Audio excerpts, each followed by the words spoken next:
अस्सलाम वालेकुम दोस्तों, मैं हूं इरफान और मैं आप तमाम लोगों के लिए, आप मुझे जहां कहीं से भी देख रहे हैं, मैं आपके लिए दुआगो हूं कि अल्लाह ताला आपको खैर खैरियत से रखे।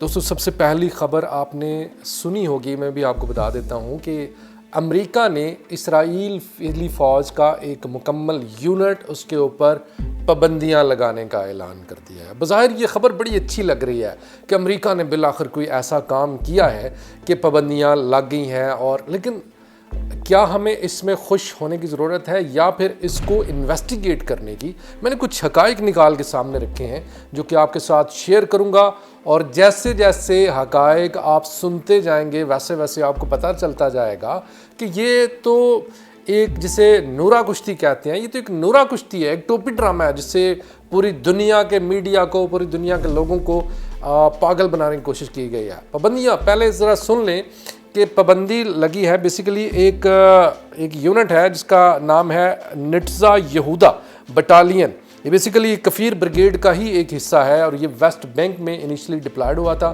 फिर इसको नार्दर्न इसराइल में भेजा गया, फिर वहाँ से कुछ पार्ट जो है इसके गज़ा में सर्व कर रहे हैं। तो इसके ऊपर अमेरिका ने पाबंदियाँ लगा दी हैं। पाबंदियों की डिटेल पर बाद में आते हैं, पहले ज़रा इसकी ज़रा तफसील सुन लें। इसराइली जो डिफेंस मिनिस्टर है योआव गैलेंट, उसने एक मीटिंग मुनक्कद की है सीनियर मिलिट्री और डिफेंस ऑफिशियल से कि वो अमरीकी ऑफिसरों को वजाहत दें कि उनके ऊपर जो इल्ज़ामात हैं उनकी वजाहत दें कि इस तरह का कोई वाक़या नहीं हुआ। फिर इसके बाद नेतन्याहू ने कहा है कि मैं इन पाबंदियों के ख़िलाफ़ मुकम्मल पूरी ताकत के साथ लड़ूंगा। अभी पाबंदियों के ऊपर मैं बाद में आ रहा हूँ कि पाबंदियाँ क्या हैं। ये पाबंदियाँ जो हैं अमेरिकन कानून जो कि 1997 में बना था, जिसका नाम लेह लॉ था, उसके मुताबिक ये पाबंदियाँ लगाई गई हैं। इन पाबंदियों के मुताबिक आपको ये सुनकर हंसी आएगी कि क्या पाबंदियाँ लगाई हैं, वाह वाह।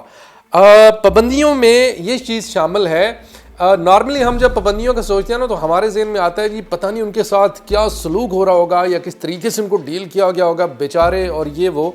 लेकिन पाबंदियाँ क्या? पाबंदियाँ हैं कि इस बटालियन के जो ऑफिसर्स हैं और जो फ़ौजी हैं, अमेरिका उनको ट्रेनिंग नहीं देगा। अमेरिकन जो भी ट्रेनिंग आएगी तो इन ऑफिसर्स को, जिनका ताल्लुक इस ब्रिगेड से होगा, उनको अमेरिका ट्रेनिंग में हिस्सा लेने नहीं देगा। नंबर एक पाबंदी होगी। दूसरी पाबंदी भी सुन लीजिए। दूसरी पाबंदी है कि इनको जो यूएस एड है, जो अमेरिकन एड है, वो इस बटालियन को पास ऑन नहीं की जाएगी। अब ये खबरें हैं कि इनके साथ साथ, इस बटालियन के साथ साथ पुलिस और दीगर कुछ यूनिट जो हैं उनको भी इसके मुताबिक इन पाबंदियों का शिकार बनाया जा रहा है। लेकिन अभी तक नंबर एक ये कानून बना नहीं है। ये कानून, इसके मुतालिक सिर्फ अभी बातचीत हो रही है, नंबर एक। नंबर दो कि ये पाबंदियाँ लगाई क्यों गई हैं। अगर आप समझते हैं कि ये पाबंदियाँ फ़लस्तीनियों को शहीद करने की वजह से, मासूम बच्चों का कत्लेआम करने की वजह से लगी हैं, तो आपकी सोच बिल्कुल गलत है। ये सिर्फ एक झांसा दिया जा रहा है, फ्रंट पे रखा जा रहा है कि ये रीज़न है जी, हम इस वजह से पाबंदियाँ लगा रहे हैं। असल वजह क्या है, मैंने पूरी मुकम्मल इन्वेस्टिगेशन करके रखी हुई है। असल वजह ये है कि 2022 में एक अमरीकी शहरी जिसका नाम उमर असद था, उसको इसराइली फ़ौज पकड़ती है। अब इस शख्स की एज है 78 साल, 78 ईयर्स इसकी एज है, और इसको डिटेंशन में रखती है, इसको जेल में बंद करती है। ड्यूरिंग जेल इस शख्स की हार्ट अटैक से डेथ हो जाती है। इसके ऊपर इन्वेस्टिगेशन होती है और इस इन्वेस्टिगेशन का मुकम्मल जो सारा है वो सारा कुछ, मतलब उसका इन्वेस्टिगेशन के नतीजे में इस मुकम्मल बटालियन पर पाबंदियों का एक जो बिल है, जो ड्राफ्ट है, वो फारवर्ड किया जा रहा है। ये है असल हकीकत इन पाबंदियों की। लिहाजा आप मत सोचें कि अमेरिका कभी कोई भलाई का काम करेगा। ये हो ही नहीं सकता कि अमेरिका के दिल में कुछ ऐसा दर्द उठे कि वो इसराइल को वाक़ियतन कुछ पाबंदियों के जद में लाए और उनके ऊपर कुछ पाबंदियाँ लगाए। ऐसा हो ही नहीं सकता। तो this is the reality of this whole news. पूरा, मेरे कई कोलीग्स इसके ऊपर वीडियो बना रहे हैं कि अमेरिका ने बड़ा अच्छा काम किया, लेकिन असल हकीकत इनकी ये है। Think out of the box. ज़रा आप थोड़ा सा डिफरेंट, आप थोड़ी सी जो भी चीज़ है उसके ऊपर थोड़ी सी तहकीक कर लें, बजाय इसके कि आप एक एक चीज़ जो है उसको सिर्फ सुनते जाएं और एक्सेप्ट करते जाएं। थोड़ा सा डेटर करना, थोड़ा सा उसको कोप करना, वो भी सीखिए। तो ये मैंने आपके साथ सारी जो चीज़ है वो शेयर कर दी। अब जो खौफनाक और डरावनी खबर है जो मेन स्ट्रीम मीडिया आपको कभी नहीं बताएगा, वो ये है कि नसर हस्पताल गज़ा के अंदर, वहाँ पर इस्राएली फ़ौज ने अल-शिफा हॉस्पिटल की तरह कब्ज़ा किया और एग्जैक्टली सेम साइज़ का मैसेकर, सेम साइज़ का कत्लेआम वहाँ पर भी किया। वहाँ पर अभी जो चीज़ें चल रही हैं, वहाँ पर जो लोग वहाँ पर गए हैं और वहाँ से जो लाशें जो अभी तक वहाँ से मिली हैं, उनके मुताबिक दो बहुत बड़े वहाँ पर मैसिव ग्रेवयार्ड जो हैं वो इकट्ठे कंबाइन कब्रें जो हैं वो बनाई गई थी और अभी तक की इतला के मुताबिक वहाँ से 400 लाशें निकल चुकी हैं, जिनके हाथ पीछे बंधे हुए हैं, जिनके जो ब्लाइंड फोल्ड हैं, जिनकी आंखों पर पट्टी बंधी हुई है। तो ये वहाँ से ये खबर मेन स्ट्रीम मीडिया आपको हरगिज़ नहीं बताएगा। अब यहाँ पर एक और ख़बर बड़ी इंपॉर्टेंट है इसी में। आज से सिर्फ 2 दिन पहले जब ये एक हमले की था कि इसराइल ने हमला कर दिया, इसराइल ने ईरान के ऊपर हमला कर दिया, उसी दौरान ईरान के, अब ये ख़बर भी मीडिया में नहीं आई, ईरान का जो खोरदाद 15 जो एयर डिफेंस सिस्टम है, उसने 2 इसराइली बैलिस्टिक मिज़ाइलों को इराक के बॉर्डर के ऊपर मार गिराया है। अब बैलिस्टिक मिज़ाइल वो थे जो ईरान ने फायर किए थे, जिनको इसराइल नहीं रोक सका, लेकिन ईरान का इतना एडवांस्ड ये एयर डिफेंस सिस्टम है, एयर मिज़ाइल डिफेंस सिस्टम है कि इसने बैलिस्टिक मिज़ाइलों को ईरान पहुंचने से पहले ही इनको मार गिराया। अब ये ख़बर जो है ये बड़ी इंपॉर्टेंट है और यहाँ से अंदाज़ा होता है कि इसराइल के ईरान के पास जो सलाहियतें हैं वो बहुत ज़्यादा हैं। ईरान इससे कई गुना ज़्यादा पावर का मुजाहरा करने की सलाहियत रखता है। अब दोस्तों यहाँ पर इराक़ के अंदर जो 2 ग्रुप्स हैं उनका मैं जिक्र करूँगा। 2 ग्रुप्स जो हैं वो एक्टिव हो गए हैं। इराक़ी रेजिस्टेंस जो फोर्सेस है, जिसमें पॉपुलर मोबिलाइजेशन यूनिट है, उसने ISIS के ख़िलाफ़ कार्रवाई करते हुए, उनके ख़िलाफ़ ऑपरेशन करते हुए उनके 2 दहशतगर्दों को मार दिया है। और ये वाज़े तौर पर, मुकम्मल तौर पर ये यकीन दिलाने के साथ है कि ये ISIS जो है इसको अमेरिकन सपोर्ट हासिल है। इसके अलावा दोस्तों जो कताइब हिज़्बुल्लाह है, जो कि इराक़ का एक और ग्रुप है, उसने भी ऐलान किया है कि वो अमेरिकन अफवाज जो हैं उनके ख़िलाफ़ दोबारा से ऑपरेशन शुरू कर रहा है नहीं बल्कि शुरू कर दिया है। आगे मैं चलकर आपको एक और न्यूज़ भी देने वाला हूँ। और उन्होंने कहा है कि अमेरिका ने वादा किया था कि वो 3 महीने के अंदर अंदर अपनी फ़ौजें निकाल लेगा, लेकिन अमेरिका इसके मुताल्लिक कोई भी अभी तक कोई डेवलपमेंट जो है वो करने में नाकाम रहा। लिहाजा हम अमेरिकन फ़ौजियों के ख़िलाफ़, अमेरिकन फोर्सेस के ख़िलाफ़ सीरिया में, इराक़ में हम ऑपरेशन शुरू करने जा रहे हैं। और दोस्तों इराक़ी फोर्सेस ने 2 अहम अमेरिकन जो मिलिट्री बेसेस हैं जो कि सीरिया के अंदर हैं, उनके ऊपर हमला किया है। अच्छा, अब ये जो 2 अमेरिकन बेसेस हैं, ये सीरिया का एक जो नॉर्थ ईस्टर्न सूबा है हसाका, वहाँ पर ये दोनों बेसेस हैं, जिनमें अल उमर ऑयल फील्ड है जहाँ पर 4 मिज़ाइल दागे गए हैं। इसके अलावा खरबल जरसेन एक और जो अमेरिकन साइट है, अमेरिकन बेस है, उसके ऊपर हमला किया गया। इसका मतलब है कि जो हमले हैं अमेरिकन अफवाज के ऊपर वो दोबारा से शुरू हो चुके हैं और ये बात अमेरिकन फेवर में नहीं जाती।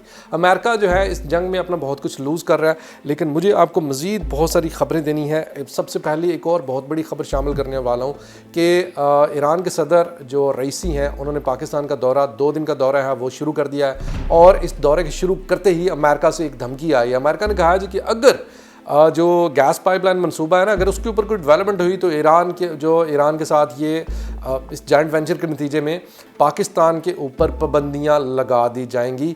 और खैर ईरान के ऊपर तो पाबंदियाँ लगती रहती हैं। वेल लेट्स सी कि ये ऊँट किस करवट बैठता है। इसके अलावा दोस्तों आपको बता दें कि इसके अलावा मेरी नज़र में एक और बहुत बड़ी डेवलपमेंट है जिसको आलमी तनाज़र में एक बहुत बड़ा स्टेप करार दिया जा रहा है और उसके मुतल्लिक मैं एक तफसील से वीडियो बना चुका हूँ, जिसका लिंक मैं ऑलरेडी डिस्क्रिप्शन में डाल चुका हूँ। वहाँ से ये वीडियो फेसबुक के ऊपर है, आप इसको मुकम्मल वीडियो को ज़रूर देखिएगा ताकि आपको आलमी तनाज़र में समझ आए कि हो क्या रहा है। दोस्तों इस वक्त फ्रांस की फ़ौजों का पहला दस्ता यूक्रेन के शहर ओडिशा पहुंच चुका है और ये एक बहुत बड़ी डेवलपमेंट है। ये क्यों बहुत बड़ी डेवलपमेंट है, थोड़ा सा आपको हिंट दे दूं।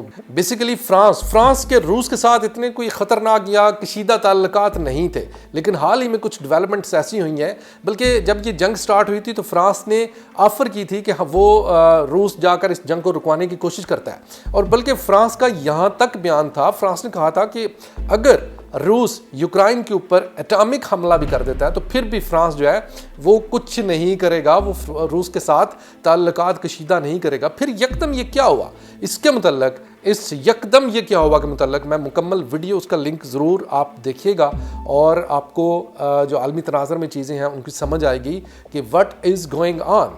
और दोस्तों यहाँ पर एक और बड़ी अहम न्यूज़ वो भी आपके साथ शेयर करना चाहता हूँ और वो ये है कि कतर जो है उसने हाथ खड़े कर लिए हैं।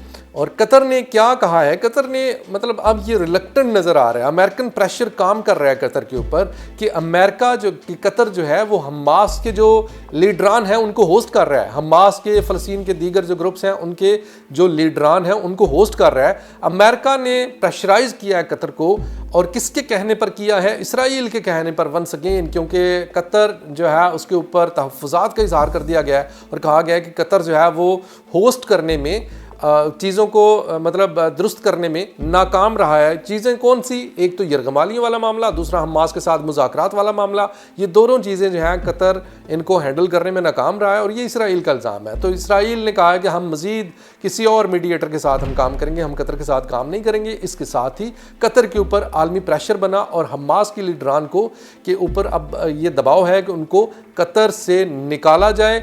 इसके साथ ही जो अहम तरीन डेवलपमेंट है वो ये है कि यमन के हौथियों ने, उनके जो रहनुमा है मोहम्मद अल बुगैती, उन्होंने वाज़े तौर पर ऑफर किया है, उन्होंने कहा कि हम रेडी हैं, हम कतर के, हम जो हमास के लीडरान हैं, हम जो फ़लस्तीन की दीगर तंजीमों के जो रहनुमा हैं, हम उनको होस्ट करने के लिए रेडी हैं और खुले दिल से उनको खुशामदीद कहते हैं। एक बार फिर से यमन के हौथियों ने साबित किया है कि वो गज़ा के लोगों के साथ मुकम्मल तौर पर डट कर खड़े हैं।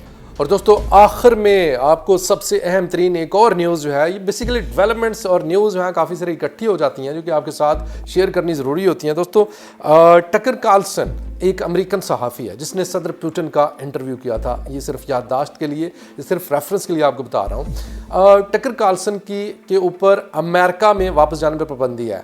टकर कार्लसन ने कुछ अहम इंकशाफात की हैं जिनमें सबसे बड़ा इंकशाफ आज के दिन का ये है कि अमेरिकन कांग्रेस के जो अरकान हैं उनको एजेंसियां ब्लैकमेल करती हैं किस चीज़ के ऊपर, चाइल्ड पोर्नोग्राफी की वीडियोस के ऊपर। यानी अमेरिकन जो कांग्रेस है उसके जो रहनुमा हैं, उसके जो लीडरान हैं, वो बेसिकली पैडोफाइल्स हैं और बच्चों के अंदर काफ़ी ज़्यादा दिलचस्पी रखते हैं। अब एजेंसियों के पास उनकी वीडियोस हैं जिनको यूज़ करते हुए, इस्तेमाल करते हुए वो उनको ब्लैकमेल करती हैं और अपनी मर्ज़ी के फ़ैसले उनसे करवाती हैं। ये टकर कार्लसन का दावा है।